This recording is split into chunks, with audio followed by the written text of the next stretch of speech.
तो ये एक बहुत ही इंपॉर्टेंट कॉन्सेप्ट है जो कि है हीट चैप्टर से। इसमें हम लोग डिस्कस करने जा रहे हैं स्पेसिफिक हीट कैपेसिटी और हीट कैपेसिटी। पहले हीट कैपेसिटी फिर स्पेसिफिक हीट कैपेसिटी। अगर आपने इस कॉन्सेप्ट को दोनों सुनने में सेम ही लगता है, थोड़ा सा डिफरेंस है लेकिन बहुत ज़्यादा डिफरेंस है। अगर इस कॉन्सेप्ट को और इसके डिफरेंस को आपने ठीक से नहीं समझा, या तो आप न्यूमेरिकल सॉल्व नहीं कर पाओगे, या तो सॉल्व करोगे तो गलत सॉल्व करके आ जाओगे। इसलिए इसके डिफरेंस को, इसके कॉन्सेप्ट को समझना बहुत ही इंपॉर्टेंट है। और इसका कैसे मतलब फिजिकल सिग्निफिकेंस क्या है, ये आपको किस जगह पर दिखता है, इस तरह का चीज़ है कहाँ पर ये रिफ्लेक्ट करता है अपना प्रॉपर्टी को, अपना कॉन्सेप्ट को, ये आपको जानना बहुत ज़रूरी है। इसलिए ये एग्जाम्पल है। देखिए, मान लेते कोई लिक्विड यहाँ एल1 है, इसका कुछ अमाउंट है 50 ग्राम, कुछ मान लेते हैं सेम अमाउंट का लिक्विड दूसरा लिक्विड यहाँ पर लगाया गया है। ठीक है, ये एक लिक्विड है 50 ग्राम, ठीक है, ये भी 50 ग्राम सेम अमाउंट का लिक्विड है, और ये भी एक 50 ग्राम सेम अमाउंट का लिक्विड है। ठीक है, और सबका initial temperature 0 degree Celsius, initial temperature 0 degree Celsius, initial temperature 0 degree Celsius. ठीक है, और सबको हम सेम हीट दे रहे हैं 5 मिनट तक। मान लीजिए इसको भी 5 मिनट तक गर्म किए, सेम हीट देकर, इसको भी सेम हीट देकर 5 मिनट तक गर्म किए, इसको भी सेम हीट देकर 5 मिनट तक गर्म किए। तो इसका टेम्परेचर 5 मिनट बाद क्या हो गया, 100 डिग्री सेल्सियस, इसका 50 डिग्री सेल्सियस और इसका 70 डिग्री सेल्सियस। तो सबको अगर मैंने सेम हीट दिया, सेम अमाउंट में लिक्विड है, लेकिन लिक्विड अलग अलग है, लिक्विड 1 है, ये लिक्विड 2 है, ये लिक्विड 3 है। तो सेम हीट, सेम अमाउंट में हीट दिया, सेम अमाउंट तक इसको गर्म किया, सेम टाइम तक इसको गर्म किया और सेम अमाउंट में हीट दिया, इस सबका मटेरियल का जो क्वांटिटी भी वो भी सेम है, क्वांटिटी भी सेम है सब में। लेकिन ये डिफरेंस क्यों आ गया, ये अधिक गर्म क्यों हो गया, ये थोड़ा कम क्यों हो गया, ये कम क्यों हो गया? ये चीज़ हो रहा है आपका, ये जो भेदभाव है, भेदभाव जो हो रहा है, ये भेदभाव हो रहा है हीट कैपेसिटी के कारण। ये जो कॉन्सेप्ट हीट कैपेसिटी, इसके कारण ये सारा भेदभाव हो रहा है। हीट कैपेसिटी, हीट कैपेसिटी, ठीक है। तो क्या है ये, जिसका जितना अधिक हीट कैपेसिटी होगा वो बहुत कम जल्दी गर्म होगा, उसका टेम्परेचर बहुत धीरे धीरे इंक्रीज होगा। जिसका हीट कैपेसिटी बहुत कम होगा उसका टेम्परेचर बहुत जल्दी से इंक्रीज होगा, मतलब इसका हीट कैपेसिटी बहुत ज़्यादा है, हाई हीट कैपेसिटी है इसका। ठीक है, इसका थोड़ा सा कम है, इसका थोड़ा सा कम है, और नहीं, इसका थोड़ा सा अधिक है उससे, कारण कि ये कम गर्म होगा, और इसका सबसे अधिक है, हाईएस्ट, हाईएस्ट है इसका, हाईएस्ट हीट कैपेसिटी है, इसलिए सिर्फ 50 डिग्री सेल्सियस तक गर्म किया, 50 डिग्री सेल्सियस तक ही इसका टेम्परेचर इंक्रीज हुआ। और इसका इससे थोड़ा सा कम है, इसलिए 70 डिग्री सेल्सियस तक, और इसका सबसे कम है, मिनिमम, इसका मिनिमम है, इसलिए ही इसका इसका टेम्परेचर बहुत जल्दी 100 डिग्री सेल्सियस तक पहुंच गया। ठीक है, तो आपको समझ में आया होगा कि ये हीट कैपेसिटी क्या है, मतलब कोई चीज़ से कितना अधिक, कितना जल्दी गर्म होगा, ठीक है, ये डिपेंड करता है कि उसका हीट कैपेसिटी कितना है। तो ये चीज़ यहाँ पर काम आती है। ठीक है, तो ये इस तरह से है, जिस तरह से मान लीजिए कि किसी का सहन शक्ति, टॉलरेंस पावर, किसी इंसान का जितना अधिक होगा उसको गुस्सा उतना कम आएगा। ठीक है, तो थोड़ा सा गुस्सा दिलाओगे तो कुछ नहीं होगा, बहुत ज़्यादा गुस्सा दिलाओगे तब थोड़ा सा गुस्सा आ जाएगा। और किसी का टॉलरेंस और सहन शक्ति बहुत कम है तो उसको थोड़ा सा गुस्सा दिला वो आग बबूला हो जाएगा। तो सेम चीज़ ऐसा है, जिसका जितना हीट कैपेसिटी उसका टेम्परेचर उतना धीरे धीरे इंक्रीज होगा, और जिसका हीट कैपेसिटी जितना कम उसका टेम्परेचर उतना जल्दी हाई होते चला जाएगा। ओके, सो ये कॉन्सेप्ट तो आ गया, कॉन्सेप्ट समझ में आ गया। अब डेफिनेशन को भी समझ लेता है हम लोग कि डेफिनेशन क्या है। Heat capacity, heat required per unit temperature rise, इसका जो डेफिनेशन है ये सारा चीज़ बोल रहा है कि heat required per unit temperature rise, मतलब 1 यूनिट टेम्परेचर बढ़ाने के लिए किसी ऑब्जेक्ट का या किसी लिक्विड, किसी वस्तु का कितना हीट देना पड़ेगा आपको, वो उसका हीट कैपेसिटी है। और एक कॉन्सेप्ट है स्पेसिफिक हीट कैपेसिटी, ये हम लोग पढ़ेंगे अभी। ठीक है, तो हीट कैपेसिटी क्या होगा, उस किसी चीज़ का टेम्परेचर आपको 1 डिग्री सेल्सियस से इंक्रीज करना है तो फिर उसका कितना आपको हीट देना पड़ेगा। चलिए एग्जांपल लेते हैं, मान लेते हैं कोई लिक्विड है, 50 ग्राम उसका मास है। ठीक है, 50 ग्राम से मास है और उसका टेम्परेचर मैंने पहले 10 डिग्री सेल्सियस था, 50 डिग्री हीट देखिए मैंने 50 डिग्री सेल्सियस कर दिया, टेम्परेचर 10 से 50 केल्विन हो गया, 10 केल्विन से 50 केल्विन। तो और उसके इस टेम्परेचर को राइज करने के लिए मुझे 100 जूल का एनर्जी देना पड़ा, हीट देना पड़ा। ठीक है, तो मुझे बताओ उसका हीट कैपेसिटी कितना होगा। तो वो इसका हीट कैपेसिटी कितना है, इस पूरे ऑब्जेक्ट का, इस पूरे ऑब्जेक्ट का हीट कैपेसिटी कितना है, तो क्या बोल रहा है डेफिनेशन, क्या है, heat required per unit temperature rise, मतलब एक यूनिट टेम्परेचर बढ़ाने के लिए, एक केल्विन टेम्परेचर बढ़ाने के लिए या फिर 1 डिग्री सेल्सियस टेम्परेचर बढ़ाने के लिए मुझे कितना हीट का जरूरत पड़ रहा है। तो यहाँ टेम्परेचर कितना बढ़ा मेरा, 50 माइनस 10 बराबर 40 केल्विन, कितना टेम्परेचर बढ़ा, तो क्या है, तो 40 केल्विन राइज करने के लिए, 40 केल्विन राइज इन टेम्परेचर के लिए मुझे 100 जूल लगा, 100 जूल। कितना रेज करने, 40 रेज करने के लिए, तो 1 केल्विन रेज करने के लिए कितना जरूरत पड़ेगा मुझे, 100/40 बराबर 2.5 जूल पर केल्विन, इसका हीट कैपेसिटी हो गया। This is the heat capacity. ये तो हो गया डेफिनेशन से। अब इसका फॉर्मूला पर भी आते हैं, फॉर्मूला से भी सॉल्व कर सकते हैं हम लोग। तो ये इसका फॉर्मूला रहा। फॉर्मूला क्या बताता है, सी, कैपिटल सी, स्मॉल सी जो होता है स्पेसिफिक हीट कैपेसिटी को डिनोट करता है, और कैपिटल सी जो है वो हीट कैपेसिटी के लिए है, वो हीट कैपेसिटी को डिनोट करता है। तो Q/ΔT, तो सी क्या है, हीट कैपेसिटी, क्यू है heat given, and delta T बराबर चेंज इन टेम्परेचर। इससे भी सॉल्व कर सकते हैं हम लोग, उतना ही आंसर रहेगा। तो हीट कैपेसिटी हम लोग निकाल रहे हैं अभी। तो हीट कैपेसिटी कितना हो जाएगा, सी बराबर Q/ΔT। क्यू कितना है मेरा, कितना हीट दिए थे उसको, हीट कितना दिए थे, 100 जूल, 100 जूल। और टेम्परेचर मेरा कितना चेंज हुआ, 40 केल्विन। तो हो गया उतना ही आंसर, 100/जूल बराबर 2.5 जूल पर केल्विन। तो डेफिनेशन अगर आपको अच्छे से आता है तो फॉर्मूला अपने आप आ जाएगा, ठीक है, डेफिनेशन ही फॉर्मूला हो गया। तो इससे आपको याद रखने में सुविधा हो जाएगी। इससे अगर फॉर्मूला आपको याद रहता है तो आप डायरेक्टली सॉल्व कर सकते हो, ठीक है। तो ये तो हो गया आपका, आप आई थिंक क्लियर हो गया होगा हीट कैपेसिटी का। हाँ, एक चीज़ आपको बता दूँ, जो हीट कैपेसिटी है उसमें कभी मास नहीं है, मास का कोई है ये नहीं, मास का कोई फॉर्मूला में है ये नहीं जगह, मास का कोई जगह ही नहीं है, कितना अमाउंट है उसका कुछ जगह ही नहीं है। ये जो 50 ग्राम है ये कहीं पे यूज ही नहीं हुआ, ठीक है, वो कहीं पे यूज ही नहीं हुआ। तो इसलिए कह रहा हूँ कि इस पूरा लिक्विड को कंसिडर करके हीट कैपेसिटी कैलकुलेट किया जाता है, लेकिन स्पेसिफिक हीट कैपेसिटी में जो डिफरेंस है यहीं से आता है, ठीक है। वो अभी दिखा बताता हूँ आपको। स्पेसिफिक हीट कैपेसिटी, इसका डेफिनेशन में आपको पता चलेगा कि डिफरेंस क्या है।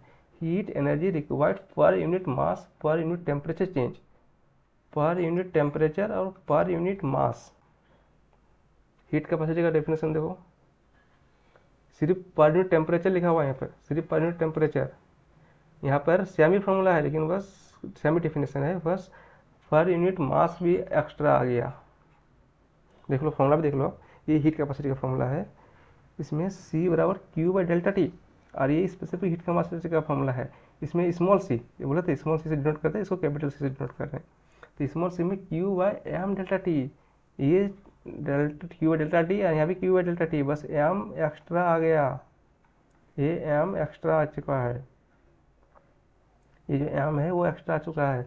बाकी Q/ΔT यहाँ भी है और यहाँ पर भी Q/ΔT है, बस m एक्स्ट्रा जगह। और m बराबर क्या है, मास ऑफ द ऑब्जेक्ट, जो भी लिक्विड दिया रहेगा या फिर मटेरियल दिया रहेगा उसका मास कितना है वो है वहाँ पे, ठीक है। तो एक नोट है इंपॉर्टेंट सा, देख लो इसको, मैं अभी समझाऊंगा, अभी समझ में नहीं भी आ सकता है कि heat capacity depends on object, while specific heat capacity depends on material, ठीक है। ये को समझ में नहीं आ सकता है, अभी समझा दूंगा। ये ऑब्जेक्ट पर डिपेंड करता है कि ऑब्जेक्ट आपको क्या दिया गया है, ठीक है। और हीट कैपेसिटी क्या डिपेंड करता है कि मटेरियल क्या है, वो वाटर है कि नाइट्रोजन है कि हाइड्रोजन है, क्या है। अगर वाटर बोल दिया तो आपको कुछ बस उसी पर डिपेंड करता है कि वाटर है, बाकी कितना अमाउंट में दिया हुआ है, 1 kg 2 kg 3 kg, उस पर डिपेंड करता ही नहीं कि उसका हीट स्पेसिफिक हीट कैपेसिटी कितना होगा। हीट कैपेसिटी डिपेंड करता है कि कितना अमाउंट में दिया हुआ है। हीट कैपेसिटी में अमाउंट की जरूरत है, हीट कैपेसिटी में अमाउंट मैटर करता है, ठीक है। और स्पेसिफिक हीट कैपेसिटी में सिर्फ मटेरियल क्या है वो मैटर करता है, कितना अमाउंट में है, 1 kg 2 kg 3 kg कोई मतलब ही नहीं है। उसका मटेरियल क्या है, वो वाटर है, उसका स्पेसिफिक हीट कैपेसिटी बता देंगे आप कितना है, वो फिक्स रहता है। नाइट्रोजन है, ऑक्सीजन है, हाइड्रोजन है, जो भी है, बस हमको जानना है कि वो है क्या, कितना अमाउंट है में है, मुझे नहीं जानने की जरूरत है। बस वो क्या है, उससे ही मुझे हीट कैपेसिटी मिल जाएगा, और ये सब फिक्स रहता है, ठीक है, ये सब फिक्स रहेगा, आपको मिल जाएगा किताब में। तो इसको क्लियर करने के लिए एग्जाम्पल लेते हैं हम लोग। So example to clear the concept. तो मान लेते हैं कि वाटर है, यहाँ पर ये भी वाटर है, यहाँ पे वाटर दिया हुआ है, ठीक है। आइस का 50 ग्राम है, ये 150 ग्राम है, ये 250 ग्राम है, सबका अमाउंट अलग अलग है, लेकिन तीनों वाटर है। तो इसका हीट कैपेसिटी C1 हो गया, इसका हीट कैपेसिटी C2 C3 मान लेते हैं कि C1 C2 C3, और स्पेसिफिक हीट कैपेसिटी मान लेते हैं कि C1 C2 और C3। स्पेसिफिक जो हीट है वो तीनों का स्मॉल C1 स्मॉल C2 और स्मॉल C3 है। तो ऑब्वियसली अगर अगर इसका अमाउंट 50 है, इसका 150 ग्राम है, 150 ग्राम है, ये 250 ग्राम्स है, तो ऑब्वियसली सबका हीट कैपेसिटी अलग अलग होगा, क्योंकि अगर पानी का अमाउंट अधिक है, उसको गर्म करने के लिए आपको अधिक हीट देना पड़ेगा, है कि नहीं। अगर आपको मुझे सेम टेम्परेचर पर लेके जाना है, सेम टेम्परेचर पर लेके जाना है, मान लीजिए 100 डिग्री सेल्सियस तक गर्म करना है, तो ऑब्वियस है कि उसको अधिक हीट देना पड़ेगा। जिसमें अधिक वाटर है उसको अधिक हीट देके उसलिए आज जिसमें कम वाटर है वो जल्दी गर्म हो जाएगा, 100 डिग्री सेल्सियस तक पहुंच जाएगा। तो ऑब्वियसली है कि ये C1 बराबर नहीं होगा C2 के बराबर, C2 तीनों अलग अलग होगा। तो आपको क्या लगता है कि सोचो कि C1 C2 small C1 small C2 small C3 specific heat capacity क्या तीनों अलग होगा कि सेम ही होगा? ठीक, पॉज कीजिए वीडियो को, सोचिए। ये अलग नहीं होगा, ये सेम ही होगा। C1 C2 C3 सेम ही होगा। क्यों same? Sorry same, but why? या यस यू आर करेक्ट। ये क्योंकि मटेरियल क्या है, मटेरियल मेरा क्या है, मटेरियल वाटर है, ये भी वाटर है, ये भी वाटर है, ये भी वाटर है, ये भी वाटर है, तीनों वाटर है, तो तीनों का स्पेसिफिक हीट कैपेसिटी सेम ही होगा। ये मैटर नहीं करता है कि कितना है, this does not matter at all. तीनों का स्पेसिफिक हीट कैपेसिटी सेम ही होगा अगर तीनों वाटर है। हाँ, अगर ये वाटर ना हो के मेरा नाइट्रोजन रहता तो इसका अलग होता, ये मेरा हाइड्रोजन रहता, लिक्विड हाइड्रोजन, तो ये अलग होता, इसका स्पेसिफिक हीट कैपेसिटी अलग होता। लेकिन जब तीनों वाटर है, मटेरियल सेम मटेरियल है, तो तीनों का स्पेसिफिक हीट कैपेसिटी सेम ही होगा। और इस पर बट ऐसा हो क्यों रहा है, बट ऐसा हो क्यों रहा है, इसका फॉर्मूला में जाओ पता चल जाएगा आपका। देखो यहाँ क्या है, हम लोग Q बाय डेल्टा टी कर रहे हैं, ठीक है। Q बाय डेल्टा कितना हीट दिए हम उसको और कितना टेम्परेचर चेंज हुआ, ठीक है। Q बाय डेल्टा टी कर रहे हैं, तो मास अगर अधिक है तो अधिक हीट देना पड़ेगा, Q का अमाउंट बढ़ जाएगा, और डेल्टा टी टेम्परेचर जो उतना राइज जो किया है उतना ही करेगा। लेकिन यहाँ पर क्या हो रहा है, मास से हम डिवाइड कर दे रहे, मास से हम डिवाइड कर दे रहे उसको। मतलब मैं ये नहीं बोल रहा हूँ कि मुझे 50 ग्राम लिक्विड को गर्म करके 100 ग्राम लाने के लिए कितना हीट लग रहा है, वो नहीं पूछ रहा हूँ मैं पूछ रहा हूँ कि 1 ग्राम लिक्विड को, 1 ग्राम या फिर 1 kg, यूनिट एक क्या यूनिट है, 1 ग्राम या फिर 1 kg लिक्विड को मुझे गर्म करने के लिए एक टेम्परेचर उसका एक एक एक एक केल्विन टेम्परेचर इंक्रीज करने के लिए या फिर 1 डिग्री सेल्सियस टेम्परेचर इंक्रीज करने के लिए मुझे कितना हीट देना पड़ेगा पर यूनिट टेम्परेचर पर यूनिट मास। यह पर यूनिट मास नहीं था, यहाँ पर क्या था, 50 ग्राम या 100 ग्राम या 200 ग्राम वाटर गर्म करने के लिए मुझे कितना, 200 ग्राम वाटर को 1 डिग्री सेल्सियस इंक्रीज करने के लिए मुझे कितना हीट देना पड़ेगा। यहाँ क्या बोल रहा हूँ मैं, 1 ग्राम या फिर 1 kg यूनिट मास को मुझे एक यूनिट टेम्परेचर इंक्रीज करने के लिए मुझे कितना हीट देना पड़ेगा, दैट इज द डिफरेंस। इसलिए यहाँ अमाउंट मैटर नहीं करेगा कि अमाउंट से डिवाइड कर दिया, अगर क्योंकि अगर अमाउंट अधिक होगा तो क्यू बढ़ेगा। डेल्टा टी मेरा कांस्टेंट है, डेल्टा टी मेरा कांस्टेंट है, मुझे 50 से 100 डिग्री सेल्सियस गर्म करना है तो ये तो कांस्टेंट है कि डेल्टा टी बराबर 50 डिग्री सेल्सियस होगा, ठीक है। लेकिन अगर अमाउंट अधिक होगा तो क्यू बढ़ेगा, 1 kg होगा तो क्यू थोड़ा सा होगा, 2 kg होगा तो उससे अधिक होगा, 3 kg होगा तो अधिक होगा। तो जितना अमाउंट होगा क्यू उतना बढ़ेगा, तो क्या होगा, इसका वैल्यू ओवरऑल बढ़ते जाएगा। लेकिन यहाँ पर क्या होगा, जितना अमाउंट बढ़ाओगे आप तो क्यू तो बढ़ेगा यहाँ पर, डेल्टा टी तो कांस्टेंट है, लेकिन एम भी बढ़ेगा ना, तो एम बढ़ेगा तो एम डिवाइड हो जा रहा है, जितना यहाँ बढ़ रहा है उससे उतना इधर डिवाइड भी हो जा रहा है नीचे, इसलिए ये स्पेसिफिक जो हीट कैपेसिटी वो कांस्टेंट ही रहेगा, वो बस मटेरियल पर डिपेंड करता है कि वो है क्या, उस पर डिपेंड करता है। सो आई थिंक ये कॉन्सेप्ट क्लियर हो गया होगा। अभी एक न्यूमेरिकल भी सोल्व करेंगे तो आप क्लियर हो जाएगा। तो ये तो C1 C2 C3 श्याम, आपको ये रीजन वाई समझ में आ गया होगा कि ऐसा क्यों हो रहा है, ठीक है।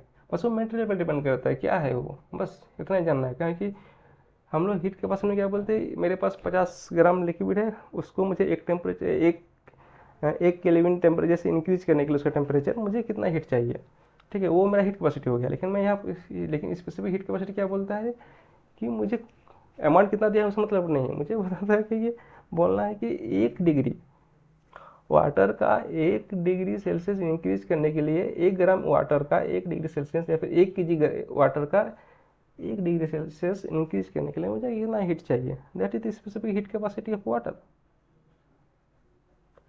ओके, तो न्यूमेरिकल देखता हूँ। तो क्या बोला numerical example, heat required to reach temperature of 2 kg of water from 20 degree Celsius to 30 degree Celsius. मुझे आपको वो 20 डिग्री सेल्सियस से 30 डिग्री सेल्सियस में इंक्रीज करना है। एम बराबर 2 kg दिया हुआ है, सी ये आपको दिया रहेगा, ये फिक्स रहता है, वाटर का फिक्स रहेगा, ये वाटर का फिक्स रहेगा। ये आप याद भी कर सकते हो इसको, ठीक है। 4200 जूल पर kg पर केल्विन, 420 पर kg पर केल्विन, और डेल्टा टी आपको 10 केल्विन है, वो 30 - 20 10। ओके, तो स्पेसिफिक हीट कैपेसिटी का फॉर्मूला क्या होता है, सी बराबर क्यू एम डेल्टा टी। यहाँ से क्यू निकाल लो, क्यू बराबर क्या हो जाएगा, इसको यहाँ पर ले आ गए तो क्या हो जाएगा सी एम डेल्टा टी। तो सी कितना हो गया 4200, 4200 इंटू 2 इंटू 10, और ये सब यूनिट्स है, यूनिट से आप पता चल जाएगा कि आंसर जूल में क्यों आ रहा है। तो इसका जूल पर केजी पर केल्विन सी का, ये 4200 है, और वो 2 जो है केजी में था तो केजी में लिया यहाँ पर, और 10 जो केल्विन में था केल्विन में लिया।